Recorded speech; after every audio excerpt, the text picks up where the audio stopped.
একদিকে মা কারাগারে আর অন্যদিকে বাবার শেষ চিৎকার, আমার দীপু কই। এই একটি বাক্য যেন এবার কোটি মানুষের হৃদয়ের আবেগ আপ্লুত করেছে। বাবার মৃত্যুর পর মায়ের প্যারোলে মুক্তির জন্য বিভিন্ন জনের দুয়ারে দুয়ারে ঘুরতে ঘুরতে অবশেষে ঠাঁই হলো দীপুমণির। স্বামীর অসুস্থতার সময় পাশে থাকতে পারেনি এই সাবেক শিক্ষামন্ত্রী দীপুমণি।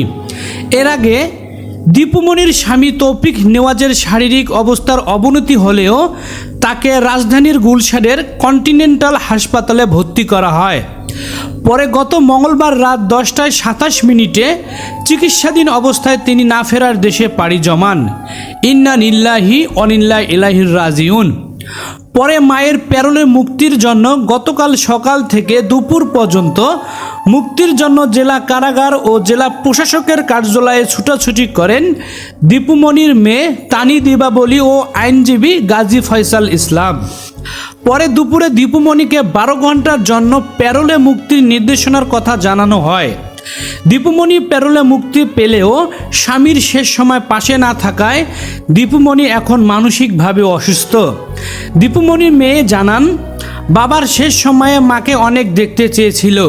তিনি বারবার শুধু একটা কথাই বারবার করে বলছে, আমার দীপু কই, আমি আমার দীপুকে দেখতে চাই। এমন কথা বলতে বলতে বাবা চলে যান না ফেরার দেশে। স্বামী স্ত্রীর এই মধুর সম্পর্ক আসলে একদিনের নয়। এই স্বামী স্ত্রী এতদিনের সম্পর্কের মাঝেও শেষবার আপনজনের পাশে না থাকা, সেটা কতটা দুঃখজনক তা আসলে বলে শেষ করার নয়।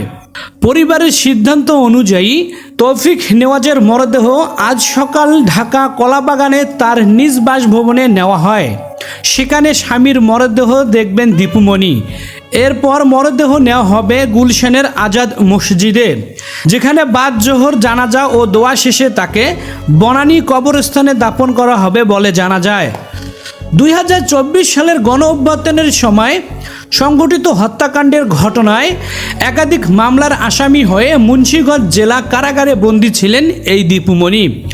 পরিশেষে বলতে চাই, স্বামীর শেষ সময় পাশে না থাকা সেটা আসলে কতটা কষ্টদায়ক তা একজন সত্যিকারের স্ত্রী ছাড়া কেউ বুঝতে পারবে না।